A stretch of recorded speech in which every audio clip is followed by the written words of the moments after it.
बिलावल भुट्टो ने 27वीं तरमीम मिसाक़ जमहूरियत के नामुकम्मल वादों की तकमील का जरिया करार दे दी। तरमीम की मंजूरी से पहले वान में खिताब में कहा कि फील्ड मार्शल के ओहदे को आईनी तहफ़्फ़ुज़ दिया जा रहा है। 18वीं तरमीम से सूबों को हुकूक दिए गए, कोई क़ुव्वत ये तरमीम ख़त्म नहीं कर सकती। 27वीं तरमीम के बाद अब कोई अज़ खुद नोटिस नहीं होगा। माजी में हर वज़ीर आज़म के सर पर अज़ खुद नोटिस की तलवार लटकती रही।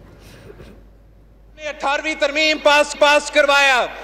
वो 18वीं तरमीम ने सूबाए खुद मुख्तारी, सूबे को हुकूक दिलवाए। किसी का बाप भी चाहे वो 18वीं तरमीम को खत्म नहीं कर सकते।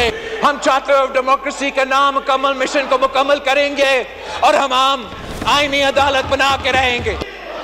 पाकिस्तान की फील्ड मार्शल को उस ओहदा को आईनी कवर देने जा रहे हैं। अब इस आईनी तरमीम के बाद कोई सुओ मोटो नहीं होगा। जो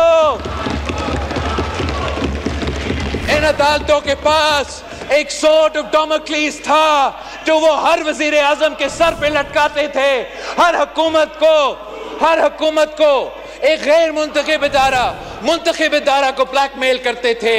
इस आईनी तरमीम के नतीजे में कोई जज चाहे वो जहां भी बैठा हो वो अज़ खुद कोई नोटिस नहीं लेगा।